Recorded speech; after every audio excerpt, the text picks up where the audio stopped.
I didn't buy a house. I claimed a life. That's the only way I can explain it. There wasn't some fairy tale moment where I held a key up to the sunlight like in those cheesy home buying commercials. I didn't pop champagne or sign the deed with some fancy pen. I just stood there on the porch, breathing in the soft Louisiana air, watching the wind shift the moss hanging from the oak across the street. And I thought, this is mine. Every brick, every nail, every inch of that small craftsman home. I paid for it alone. No cosigner, no gift from family, no one peeking over my shoulder saying, "Are you sure you can handle that?" It was the first thing in 34 years that belonged to me, without conditions, comments, or compromises. I'd get up early, sit with a cup of black coffee on the porch, muffin on my lap, and just look at the flower beds I planted by hand. Nothing fancy, just marigolds and lavender and a few herbs that were holding on despite my lack of gardening experience. And it didn't have to be perfect. It just had to be mine. I didn't tell anyone when I bought it, not because I was hiding something, but because I didn't want it to be explained away. That's what my family does best. Turn milestones into lectures and celebrations into concerns. I was the youngest, the practical one, the helper, not the one who made bold moves or owned things. They never said it outright, but the way they treated me said enough. It was always Silas, the heir. He got the down payment for his first house before his wedding. Dee, my sister, the quiet artist, was bankrolled through grad school with no hesitation. But when I brought up starting a photography business, they looked at me like I'd asked to join the circus. They weren't cruel, just dismissive. And that, in some ways, cuts deeper. One time, I paid for dinner for the whole family. It was my birthday. And still, Mom picked the restaurant. Silas ordered first. Dad asked Dee how her gallery opening was going. No one even looked at me until it was time to split the check. "You sure?" they asked, as if I had accidentally offered. That's who I was to them. The one who pitches in, not the one who builds. So when I stood in the living room of my new house, hands still stained from paint, the smell of fresh-cut wood in the air, I didn't feel like a homeowner. I felt like a survivor. I'd finally done something they couldn't touch. But I was wrong about that. It started on a Saturday. I had just come back from the grocery store, arms full, juggling keys and bags. The porch looked the same. Nothing out of place. But when I pushed the door open, something didn't feel right. The lock had a soft give to it, like it hadn't been turned all the way. My heart skipped. I know myself. I double-check every lock before leaving, every time. I stepped in, slowly. Muffin wasn't at the door like usual. The living room was familiar, but off. The throw pillow was flipped. One of the hallway lights was on. There was a faint smell of perfume that wasn't mine. "Muffin?" I called, my voice too loud in the quiet. No answer. I found her under the couch, wide-eyed, tail stiff. That's when my stomach turned. I grabbed my phone and called Silas. "Hey," I said, trying to sound casual. "Did Mom say anything about coming by?" He hesitated, just long enough to make my chest tighten. "She mentioned your place," he said. I thought she was joking. That night, after pacing around the house and checking every corner twice, I sat down on the couch. My phone buzzed with a voicemail notification. It was Mom. "Hey, sweetheart. Just wanted to say thanks for letting us stop by. Your place is lovely. Really has potential. Thought it'd be nice to show Amberlyn, too. She's got such an eye for interiors." She never asked. No heads up, no knock, just walked in. And if I was hearing it right, she brought my brother's wife with her, like this was some kind of open house. That meant one thing, she had a key, which meant someone gave her one, or she had one made. I stared at the screen. The voicemail played again. This time, I caught the way she said, "us." Like I was the one who had stepped out of line. Like my boundaries were optional. I wanted to scream, but instead, I sat. Muffin climbed into my lap. The porch light flickered on outside as the sun dipped. I looked through the window at the house across the street, lights warm and yellow, the smell of grilled meat hanging faint in the air. Someone else's normal. "I thought locking the door was enough," I whispered, more to myself than the cat. I didn't know I'd have to lock my history, too. The swing creaked as I leaned back. I scrolled to her contact. My thumb hovered over the screen. They didn't knock. They just walked in. The porch light was still on when I got her text. Just 5 words. Let's sit down like family. No apology, no mention of the uninvited house tour, just that, like nothing ever happened, like boundaries hadn't been crossed, like trust hadn't been bruised. Part of me wanted to delete it, let the silence answer for me. But another part, maybe the same part that still left the porch light on every night, replied, "Okay, dinner works." I didn't tell anyone I was going. I didn't dress up, but I didn't go looking defeated either. Neutral. That was the safest bet with my family. Their house looked the same as always. Tidy. Southern. That specific kind of clean that feels rehearsed. Amberlynn opened the door with too much sparkle in her voice. "Well, look at you," she said, all smiles. "Miss Independent, you're brave, doing it all solo." Brave. Not smart, not capable. Brave. Like it was a gamble that might not pay off. Dinner was standard. Roast chicken. Creamed spinach. The conversation danced around everything but what mattered. Nobody asked about the house. Nobody said the word key. They just passed plates and smiled too hard. After the meal, Mom stood, grabbed a tray, and came back with coffee. Just 1 cup, placed it in front of me. "Made it just the way you like." I took a sip. It didn't taste wrong. It didn't taste like anything at all. At first, I thought I was just tired. I'd had a long week. Work had been draining. Maybe my brain was foggy from the stress. But then, the edges of things got softer. The room felt like it had been dipped in warm water. The faces around me started to blur, not physically, but in my mind. I excused myself. Stumbled down the hallway toward the bathroom, gripping the wall like it might run from me.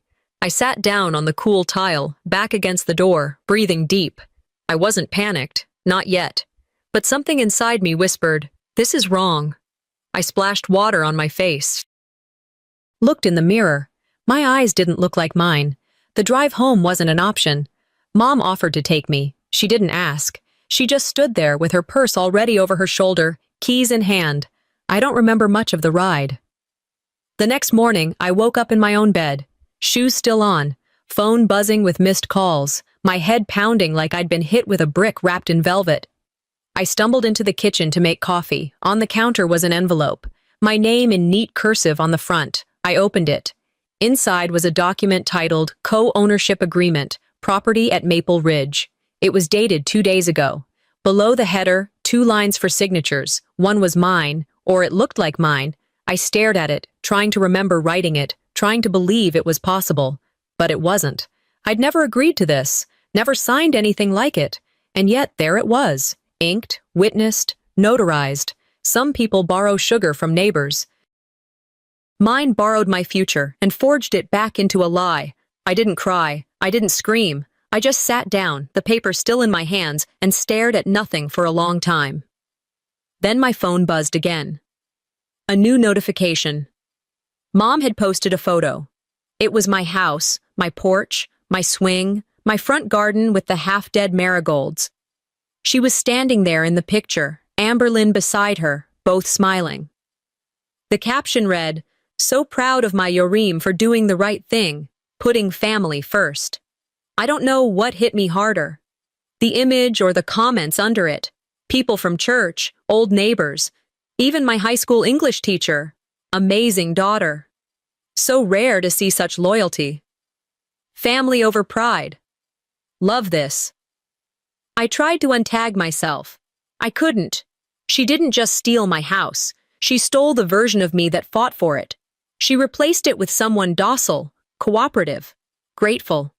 I threw the coffee cup into the sink. It shattered. Muffin darted from the hallway, knocking over the small vase by the door. Water spilled across the floor. I didn't clean it up. I stared at the door. "I let them in," I whispered. "But I didn't invite this." I walked to my desk, pulled open the drawer, grabbed my laptop and opened it. If I couldn't remember everything, I'd make sure something did. I woke up earlier than usual, the kind of early that doesn't come with birdsong or sunshine, just a gnawing need to check something. The coffee machine clicked on like always. I didn't touch the mug. My stomach hadn't stopped turning since I opened that envelope yesterday. The document was still sitting on the table. I'd read it a dozen times. Co-ownership agreement, my name, my signature. It looked like mine. I knew it wasn't. I walked over to my laptop, opened the security app, replayed the front porch camera. Nothing out of place, just me being dropped off. I scrubbed forward. Then, silence. The camera stopped, froze, jumped ahead, exactly 2 hours missing. From the moment I walked in until long after I should have been asleep, I tried the backup. Nothing, no logs, no files, just an error message like I'd imagined it all. I sat there, blinking at the screen. I needed proof, not paranoia, I whispered. But they left me with just enough doubt to destroy both. I opened a second tab to distract myself, checked my bank account. That's when I found it. A charge from a locksmith service. From a week ago. Billed to my credit card. I hadn't called anyone. The timestamp? The same day Mom and Amberlynn visited my house without warning. I clicked deeper, scrolled through past transactions. Then it hit me. Another charge, a large withdrawal the day after the dinner. Not from my main card, but from an old secondary account I forgot I even had. It was still linked, still active, still under my mother's name. They didn't even need to steal, I muttered. They just waited for me to forget what I gave away too easily. I closed the browser, stood up, walked the house. Curtains, closed. I opened them all. Light hit the walls like it was searching for something too. The couch cushions had been moved, the throw blanket folded differently. The dimmer switch was lower than I ever left it. I walked through each room slowly. There was no mess, nothing taken, but everything felt claimed. Muffin was curled in the laundry room, half hidden behind the basket. She didn't come out when I called. I stood in the middle of the hallway and whispered, "A house remembers hands that touched it without love, so does a heart." The silence was heavier than usual. I sat down at the kitchen table again, grabbed a legal pad, began writing. Who had access? What was changed? What did I actually sign? The list grew. My hand shook, but I kept writing. I thought about calling Mom. I could picture the conversation, her soft voice, the passive tone. "Honey, you're overthinking again. Don't be dramatic. We're just trying to help." Help. I pushed the thought out. Maybe legal action was better. Maybe not. I didn't know if any lawyer would believe me without solid proof. If I couldn't prove I was drugged or coerced, it would be my word against theirs. Still, I wasn't just shocked anymore. I was preparing. If I couldn't find the truth, I told myself, I'd have to build it, brick by digital brick. That evening, I sat at my desk, flipping through my notes when a ping pulled my attention. Instagram. Amberlynn had posted a story. It was from 3 days ago, a short clip of my backyard patio. She was standing there with a glass of wine, smiling into the camera. The caption, "Future plans coming soon. This spot's gonna shine." I didn't blink, just sat there, staring at the screen. They weren't just walking through my house. They were planning its future without me. The message came on a Thursday morning, just after I'd opened my laptop to check my work schedule. It was from Carla, an old coworker I hadn't spoken to in over a year. "Congrats on the listing. Didn't know you were selling. Place looks amazing." My chest tightened. I clicked the link she sent without even reading the rest of the text. There it was. Photos of my home, my bedroom, my kitchen, my patio. Someone had taken professional interior shots. I hadn't authorized any of it. I hadn't listed anything. The headline read, "Charming family property with investment potential." I scrolled to the bottom. Listed by Denise Quaid, Amberlynn's friend. The one who tagged me in a house-flipping post a month back. The one who'd toured my house with my mother. I slammed the laptop shut and stood still. I couldn't breathe. It wasn't just my address they posted. It was my silence, monetized. I got in the car, didn't bother changing out of my old jeans and hoodie. I needed to see it for myself, needed to be sure I wasn't imagining it again. The driveway was empty when I pulled in. The front door was locked. I stood on the porch, looking for anything out of place. It all looked normal, until it didn't. The rug in the hallway was crooked. There was a lavender candle burning in the living room. I don't own lavender candles. I walked through the house slowly, documenting every room on my phone. No broken windows, no signs of forced entry. But the scent, the arrangement, things had been touched. In the kitchen, a folded card sat beside the coffee pot. Great seeing your place. The light in the living room is to die for. D. I stared at it like it had teeth. They'd been back. Again. I didn't cry. I didn't scream. I didn't even cuss. I just stood there and let the stillness pour in like wet concrete. That night, I texted Amber Lynn. You listed my house? Her reply was quick, too casual. Oh, that. Mom said it was fine. Denise just needed photos to pitch a few ideas. Nothing's official. Nothing's official. I didn't answer. 2 days later, I pulled into my driveway earlier than planned. I'd left work an hour early after a migraine made it impossible to concentrate. There were 4 women standing on my lawn. Strangers, middle-aged, dressed like a yoga retreat promo. One had a camera around her neck. And there, standing on my porch, was Marilee, my mother, holding a glass pitcher of cucumber water. She saw me pull up, didn't flinch, just smiled and said, We're doing a wellness walkthrough. Amberlyn thinks this space would be perfect for yoga weekends. Isn't that exciting? I didn't get out of the car. I didn't speak. The women smiled politely. One of them waved. I kept the engine running. They snapped pictures of my flower beds. I sat there and watched them plan a future I had no part in. Once they left, I went inside and locked the door. Every lock. Every bolt.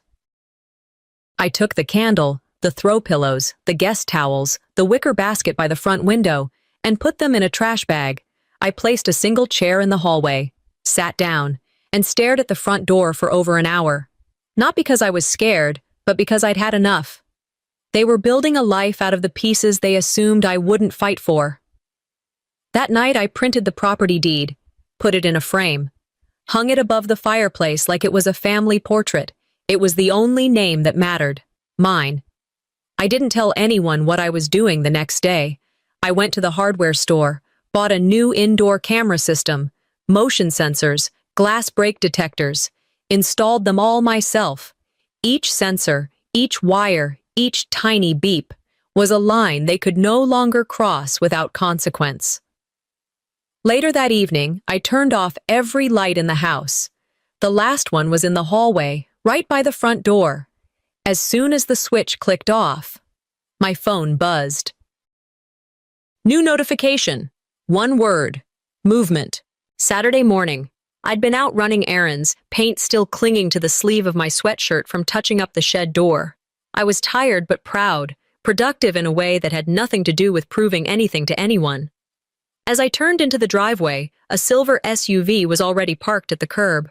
A woman, maybe mid-50s, leaned out her window and waved at me like I was a valet. Hi, can you let the agent know I'm early? I'm here for the walkthrough. I blinked. I wasn't wearing makeup. My hair was pulled back. I looked like someone who lived alone and didn't owe the world a polished version of herself. I live here, I said. The woman flushed, fumbling with her sunglasses. Oh, I thought, well, you just looked like you were cleaning. That one landed. If they couldn't sell the house, they'd sell my identity instead. I didn't respond, just walked into the house and closed the door behind me. Slowly. I didn't tell anyone about it.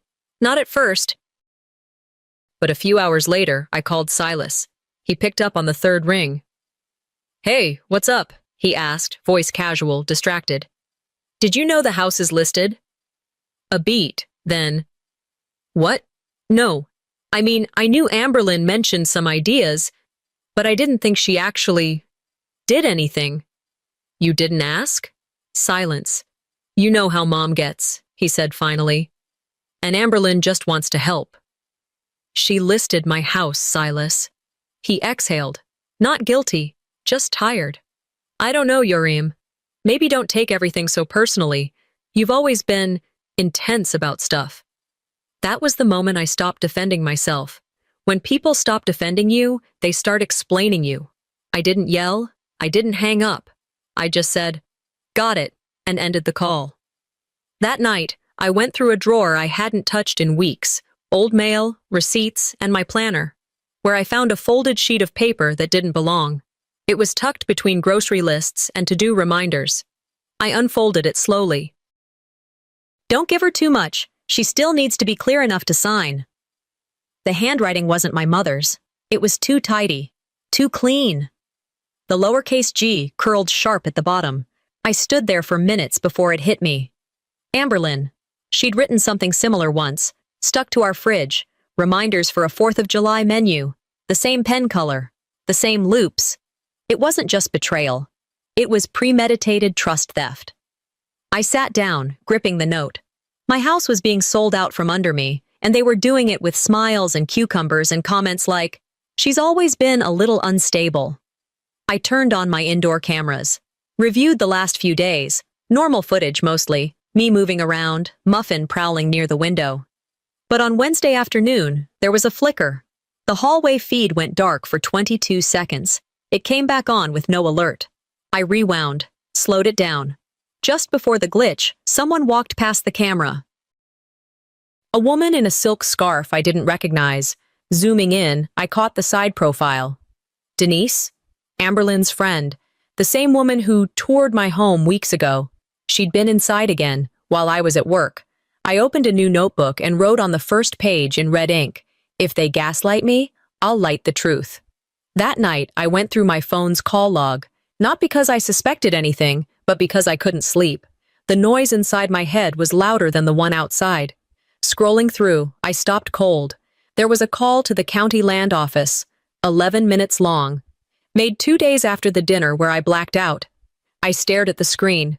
I hadn't called them, but someone using my voice did. I drove to the county land office that morning. The parking lot was half full, birds picking at stale crumbs near the steps. It was early enough to avoid waiting, but late enough to avoid being the first voice they'd hear that day. Inside, I gave my name and asked if they could check their call logs. The woman behind the desk was polite. She asked if I was Jareem Kincaid, then smiled faintly like she knew the name. "Yes, we spoke to you about your deed update," she said, typing into her system. I didn't interrupt. She continued.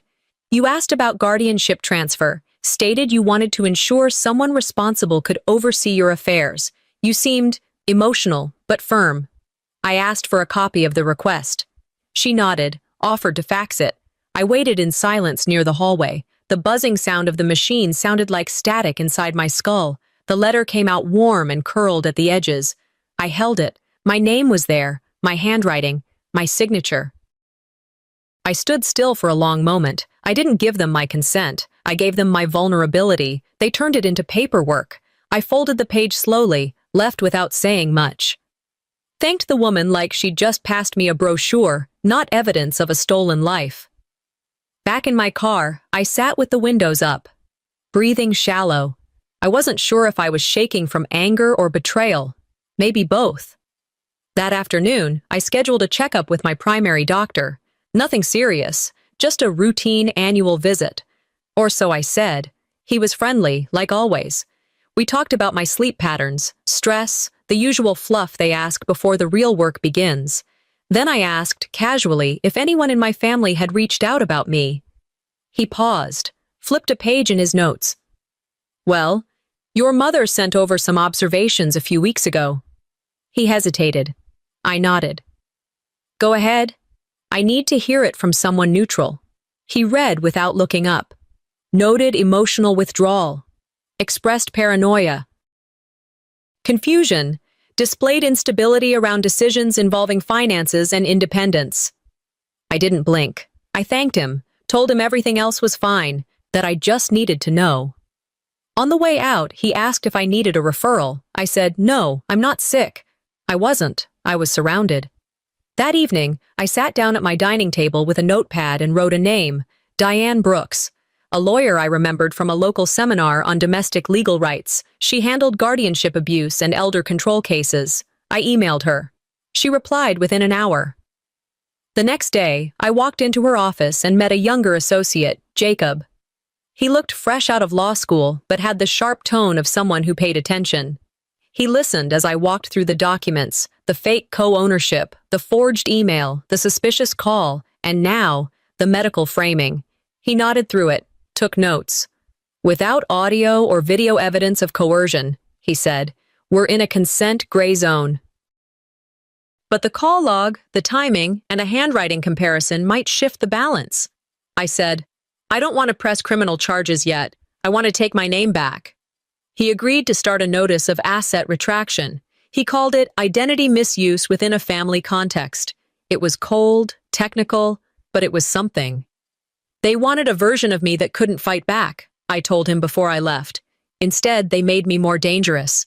At home, I dug through my old notebooks, pulled out holiday cards, signed letters, anything with my actual handwriting. I scanned them, uploaded them to a site that offered forensic analysis. 24 hours later, I had results. Probability of match between my real handwriting and the county's letter. Less than 62%. Similar. Sure. Identical. Not even close. I sent the results to Jacob. He replied within minutes. We have leverage. Do you want to move forward? I stared at the email. Then typed back, file it. That night, I made a folder called Just in Case. I scanned everything. Every legal form, every note, every message. Uploaded it to a cloud drive, password protected. Shared with one person, my lawyer. As I uploaded the final file, my phone buzzed. A text from Silas. Mom's upset. She says you're acting dangerous. Should we come by? I stared at the screen, the glow lighting up the room around me like a warning flare. I was done being the patient in their story. It was time to be the witness. The video was still sitting in my cloud backup, half labeled and half forgotten. I'd been staring at my inbox for half an hour, waiting on a follow-up from Jacob. Instead, I opened an old folder from my laptop, one I didn't even remember naming. Inside, an autosave file, blurry, low light, barely audible, but there. I clicked play. The screen flickered. My face came into view, washed out in the yellow glow of my parents' kitchen. My voice was shaky, slurred. I don't feel right. I think something's wrong. There was the sound of footsteps, laughter. My mother's voice, muffled but unmistakable. I leaned in. I watched myself say, "Did you put something in this?" The footage skipped, cut out before I could finish the sentence. You never expect to watch your own gaslighting in 720p. But there it was, a record, not polished, not edited, just enough to make them nervous. I sent it to Jacob without a note. 10 minutes later, my phone rang. The county rejected your retraction, he said. They cited confirmation via email. What email? You sent one, or they say you did. Time-stamped at 3:07 a.m. the night after the dinner. He forwarded the message. Subject: regarding my decision to consolidate property with family. It was signed. My name. My phrasing. But I didn't write it. Didn't open my laptop that night. Didn't even know my password at that hour. I could barely walk straight. You can't prove someone didn't type while unconscious. That's the genius of digital crime. But I wasn't going to play the victim of a clever scheme. Not anymore. I walked into my office, locked the door, and pulled out every document I'd collected, real and fake. I printed everything, marked it, sorted it, one binder for truth, one for forgery, color-coded tabs and a title, Proof of Personhood. I bought a voice recorder. From then on, every phone call was saved, labeled, archived. I put the binders in a lockbox under my desk and backed up the files twice, once to a drive, once to encrypted cloud. They wanted me overwhelmed, I whispered, recording the words just for me. They forgot I was trained to save lives during chaos. The next morning, I met Jacob in person. I handed him a thumb drive, no explanation. He looked at it, then back at me. Is this the clip? I nodded. We'll need to prep. If this goes to court, let it. He hesitated. They'll spin this. I stood. Let them. I'm done spinning back. That night, I sent out calendar invites to the people who built this circus. Subject: my final word. Amberlynn responded with a thumbs-up emoji. Silas wrote, "Do we need to bring anything?" My mother replied, "I'll make dessert." I didn't respond to any of them. I cleaned the dining room, polished the table, laid out copies of every document I planned to show them, made room for the projector. This wasn't a dinner. It was a reckoning. As I set down the last chair, my phone buzzed, an unlisted number. Voicemail came in before I could answer. I played it. My mother's voice, soft and scolding. "We need to talk before you ruin everything." I didn't laugh, didn't cry. I just sat there, letting her words circle the room like steam rising off something too bitter to serve. I wasn't going to ruin anything. I was going to reveal it. I set the table like it was any other dinner. Forks aligned, napkins folded, water glasses filled just to the halfway point. Nothing too warm, nothing too cold. I wanted no distractions, no excuses for anyone to pretend this was still about chicken and conversation. They all showed up. Silas with his stiff shoulders and tired eyes. Amberlynn, of course, carrying a bottle of wine she never opened. Dee came last, quiet as usual, clutching a sweater she didn't wear. And Mom, well, merrily floated in like she was entering a church potluck. She even brought a pie. We sat. I didn't. Instead, I stood at the head of the table, holding a single sheet of paper. "You're not here for food," I said, voice calm. "You're here for facts." No one moved. Amberlynn offered a thin smile. Mom poured water. "I know about the forged call to the county," I began. "About the fake email. About the letter you typed under my name and the diagnostics you whispered into my doctor's voicemail." Mom blinked. "Joram, honey." I held up my hand. "This isn't about forgiveness. This is about the campaign you built, without my consent, to rewrite who I am." I laid out each piece: timeline, logins, signatures, video, audio, call records. Silas looked at his lap. Amberlynn pressed her lips together. Merrily, she reached for the wine. "No," I said, "you don't get to numb this down." The silence grew heavier than the food on the table. Then Mom tried her tactic. "I just wanted to keep you safe. You were unraveling." I pulled out the final folder, laid it on the table like a final bet in a game I didn't ask to play. Inside, my father's life insurance. A copy of the check, date stamped, addressed to me and only me. "The house wasn't purchased with family money," I said. "It wasn't gifted. It wasn't borrowed. It came from him. And he gave it to me." I opened to the last page and read aloud, "Beneficiary, Joram Kincaid." Nobody spoke. "They tried to erase my name from the deed," I said. "They forgot who signed the check." Amberlynn tried to lighten the air after dinner. Said she had a birthday gift she forgot to drop off earlier. She handed me a box. I opened it slowly. Inside, a scarf. Pale blue. I recognized it instantly. I'd bought it for Mom 3 years ago. The faint stitches in the corner still spelled my initials. They'd rewrapped a piece of my past like it was a brand new offering. They've been recycling my worth back to me like it was never mine to begin with. I didn't say thank you. I just folded the scarf and set it aside. After the table was cleared, I stepped out onto the porch for air. Silas followed. "Is there any way to fix this?" he asked. I turned to him. "Not while Mom still thinks I'm a mistake she can undo." I walked back inside, handed them each an envelope. No emotion. Adjust delivery. Inside, a cease and desist letter from my attorney. Property trespass notice. Future contact to be arranged through legal channels. "I'm not asking for respect anymore," I said. "I've filed for it." No one argued. They took their coats. Dee kissed my cheek before she left. Amberlynn didn't look me in the eye. Mom, last to go, touched my shoulder as if she might still win this by pretending she hadn't already lost it. I didn't move. Later that night, I poured myself a glass of water and sat down on the couch, picked up my phone. A notification from the dining room camera popped up. I tapped it.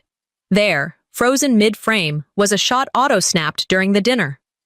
Amberlynn, Silas, Dee, Mara Lee, all seated around the table. Everyone was in it, except me. I was the one hosting, and yet somehow I wasn't in the picture. I zoomed in. Maybe I wasn't missing. Maybe I was just finally out of their picture. The porch swing creaked beneath me, just like it did the first day I moved in. But this time, the silence didn't sting. It sat beside me like an old friend who finally stopped demanding answers. Muffin was curled at my feet, tail flicking gently. She hadn't hidden in weeks.